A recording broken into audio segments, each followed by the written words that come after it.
कहेंगे? देखिए, नेक्सा के उद्घाटन में आए हैं और ये मारुति सुजुकी का नेक्सा जो है एक चैनल समझ लीजिए, और यहाँ पे जो मेरे को बताया गया एजेंटी है, और ये अरीना और मतलब ये अलंकार ग्रुप का एक एक्सटेंशन कह लीजिए इसको। और मैं लंबे समय से, मैं जब छोटा था तभी से मैं अलंकार ग्रुप को देखा हूँ कि मार्केटिंग सेगमेंट में इंटर किए हुए, और सर्विस के मामले में देख रहा हूँ कि लगातार अच्छा सर्विस देने का प्रयास। मिला के वोट मांगने के लिए हमारे पास बाकी बहुत सारी चीजें हैं। एजुकेशन डेवलपमेंट के लिए काफी काम हुआ, बजट में काफी काम हुआ। आप देखिए इस बजट में कितना बड़ा काम सरकार ने किया, एजुकेशन पर कितना राशि खर्च किया, पहले के मुकाबले इस बार राशि ज्यादा खर्च हो रहा है। रेलवे में काम हुआ, बहुत तरह के काम इसमें हुआ है। तो हमारे पास वोट मांगने के लिए बहुत कुछ है, जनता के पास जाने के लिए बहुत कुछ है। आप चिंता न कीजिए। पटना से आप देखिएगा पहले 3 घंटा लगता था गया जाने में, अब कितना लगता है, 1.25 घंटा लगता है पटना से। तो हम लोगों ने उसका काम किया ना। अब पटना से बीटा जाम होता था पहले, अब बीटा को जाम से मुक्ति करवाने के लिए गंगा मैरीन ड्राइव को हम अपने घर तक ले जा रहे हैं, और घर पे वहां पे कोयलर 4 लेन से कनेक्ट कर रहे हैं।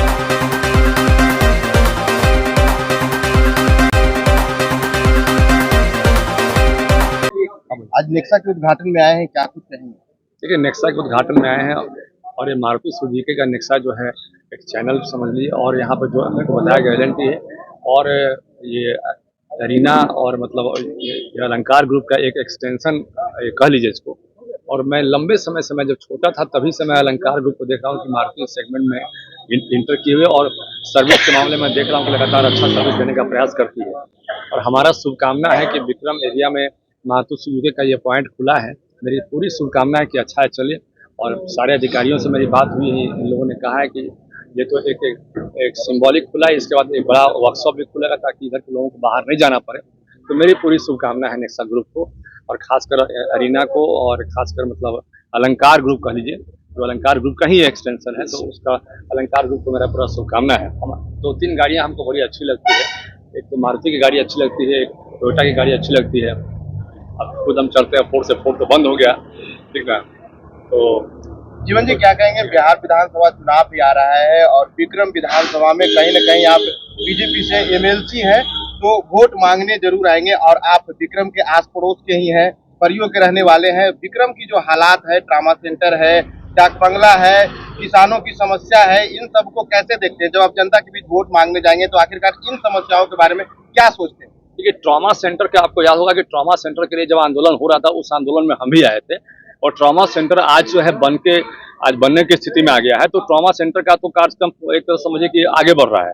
दूसरी बात है, किसानों की बात की, तो किसानों के लिए सोन एक्सप्रेसवे जो बन रहा है, तो कहीं ना कहीं आपको याद होगा कि मुख्यमंत्री जी से हम लोग मिले थे, और हम लोग बीटा के जाम की समस्या की चर्चा की थी कि बीटा के जाम की समस्या को खत्म की जाए, और गंगा मैरीन ड्राइव को कोइलवर 4 लेन से कनेक्ट कर दी जाए। और गंगा मैरीन ड्राइव को ये जनवरी में पत्र आया था, मैंने पत्र को फेसबुक के माध्यम से जारी भी किया था, और गंगा मैरीन ड्राइव को माननीय मुख्यमंत्री जी ने कहा था कि हम इसको ये कोइलवर प्रयोग 4 लेन से कनेक्ट कर देना। क्योंकि प्रयोग मेरा घर है, विक्रम विधानसभा पहले था, और मेरी इच्छा थी कि गंगा मैरीन ड्राइव मेरे घर तक पहुंच जाए, मेरे गांव तक पहुंच जाए। किसी को भी इच्छा होता है, जो जहां गांव से होता है उसको गांव के प्रति थोड़ा मन में एक विशेष होता है। तो गंगा मैरीन ड्राइव मेरे गांव को टच करेगा। ये मेरे लिए बड़े सौभाग्य की बात है कि मेरे विधानसभा एमएलसी रहते हुए, मेरे विधायक रहते हुए ये काम पूरा होने जा रहा है। और दूसरा मेरा था कि भाई बीटा को जाम से मुक्ति दिलाने के लिए एक बड़ा कार्यक्रम तय की जाए। इसके लिए मैंने शाहाबाद के और मगध के जितने विधायक थे, जितने एमएलसी थे, सबसे संपर्क किया और सब लोगों को बोला कि मेरे इस मिशन में आप साथ दीजिए। और हम सब लोगों को धन्यवाद देना चाहते हैं कि सब लोगों ने हमारे मिशन में साथ दिया। चाहे शाहाबाद के मंत्री हमारे संतोष सिंह आदरणीय बड़े भाई हों, चाहे मगध के मंत्री हमारे डॉक्टर प्रेम कुमार हमारे बड़े भाई हों, सब लोगों ने हमारे मिशन में साथ देकर आदरणीय मुख्यमंत्री जी को इस बात को रिप्रेजेंट करने का काम किया कि भाई एक बड़ी समस्या है, और उसके चलते ये एक सोन एक्सप्रेसवे बन रहा है, आपको पता होगा।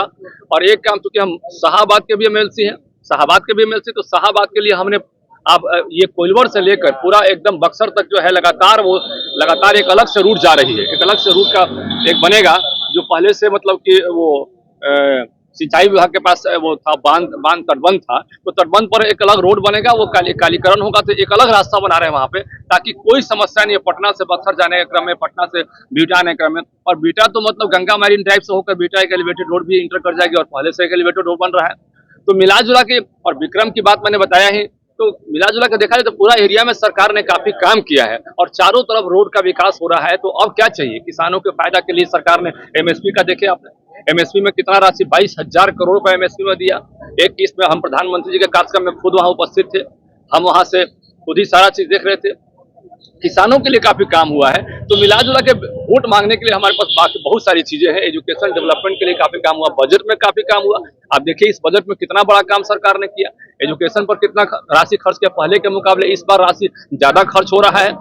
रेलवे में काम हुआ, बहुत तरह के काम हुआ है। तो हमारे पास वोट मांगने के लिए बहुत कुछ है, जनता के पास जाने के लिए बहुत कुछ है। आप चिंता ना कीजिए, हम लोग की सरकार दोबारा बन रही है और 225 सीट से हम लोग ज्यादा लाएंगे। एक क्वेश्चन और है। अभी रोड की बात हो रही थी, कोइलवर से ठीक है वो मेरीन ड्राइव से जुड़ जाएगा जी, लेकिन जो अभी दबाव बना हुआ है जी। NH 139 पर, हाँ जो पालीगंज माहौलीपुर होते हुए ये विक्रम को क्रॉस करता है, हाँ। जो बीता जाएगा तब उस रोड को टच करेगा, हाँ। उधर सरमेरा पर जाएगा तब टच करेगा। जो अभी इन रोडों पर जो दबाव बना हुआ है और काफी यूं कहे कि दो पहिया वाहनों को काफी परेशानी होती है। इसके बारे में कहा जाता है कि DPRO बन गया है, डबल और होने जा रहा है, 6 लेन होगा, 4 लेन होगा। SS2 और 139 के बारे में आपका क्या? देखिए, इस पर अभी हमने बहुत काम नहीं किया है, लेकिन निश्चित रूप से जब समस्या आएगी तो समाधान हमारे पास। जब समस्या आपने बता दिया है तो आज से मैं इसको भी संज्ञान ले लूंगा। अभी से ही आपकी समस्या नहीं, सुनिए, ये बात आपने बताया है। देखिए, पटना से आप देखिएगा, पहले 3 घंटा लगता था गया जाने में, अब कितना लगता है? 1.25 घंटा लगता है पटना से। तो हम लोगों ने उसका काम किया ना। अब पटना से बीटा जाम होता था पहले, अब बीटा को जाम से मुक्ति करवाने के लिए गंगा मैरीन ड्राइव को हम अपने घर तक ले जा रहे हैं और घर पे वहाँ पे कोइलवर 4 लेन से कनेक्ट कर रहे हैं। तो उसका प्रस्ताव के दौरान कहा गया था कि जो नहर किनारे सड़क आई है, हाँ। नहर मार्ग पर नवतपुर पर, हाँ। उसे माननीय सांसद महोदय ने कहा था, एक पत्र भी दिया था, हाँ। कि उसको एक्सटेंड करके कनपा पुल तक ले जाएंगे और उसकी स्वीकृति हो गई, लेकिन उसका कोई चर्चा भी नहीं। देखिए, जो भी स्वीकृति हो गई होगी उसको हम लोग एक्सक्यूट करवाएंगे। जान लीजिए, जो भी स्वीकृति हो गई होगी वो सब एक्सक्यूट होगा। आप चिंता नहीं कीजिए, उस पर सब पर काम होगा। और जो कुछ छूटा हुआ, हमारे मुख्यमंत्री जी ने कहा है कि इसके बाद भी प्रगति यात्रा का दौरान लगातार हम 10 दिन मुख्यमंत्री जी के साथ में थे, उसके बाद भी मुख्यमंत्री जी ने कहा कि यदि कुछ छूट भी गया है इसके बाद उस पर भी हम काम करेंगे। ऐसा नहीं है कि उस पर हम काम नहीं करेंगे। से पटना तक के तो सुलभ हो गया जो आपने बताया, लेकिन औरंगाबाद से पटना की जो दूरी है इसे तय करने के लिए आप चिंता नहीं कीजिए, उसमें भी काफी काम हो रहा है। देखिए, उसमें भी काफी काम हो रहा है। अरवल से औरंगाबाद जोड़ने का भी हाल ही में एक अतिक्रमण का समस्या था। हमारे हम पार्टी एक नेता है भीम जी, तो मैंने भीम ने हमारी समस्या को रखा हमारे पास में कि अरवल से औरंगाबाद जाने में एक अलग से रूट डिस्टेंस कम हो जाएगा। मैंने तुरंत DM को कहा, तुरंत कलेक्टर को बोला कि भाई इसको तुरंत एक्शन में लीजिए, अतिक्रमण को हटाइए यहाँ से, और उस पर काम कर रहे हैं। ऐसी बात नहीं है, जहाँ पे मेरे पास समस्या, जो मेरे संज्ञान में समस्या आ रही है, उस पर काम में यह भी दिया जा रहा है कि पालीगंज और विक्रम विधानसभा के क्षेत्र के लोगों की मांग थी कि एक सोनपुर जनपरा के सामने, पतूर के सामने कहीं पर एक पुल हो जो NH 139 और आरा को जोड़े। निश्चित रूप से आपने समस्या को संज्ञान में दिया। हम चाहेंगे कि आप लोग यहाँ जनप्रतिनिधि के माध्यम से उस समस्या को हमारे संज्ञान में लाइए। एक विधिवत जो है हमारे हम उस समस्या को संज्ञान लाइए, उस पर काम करेंगे। धन्यवाद।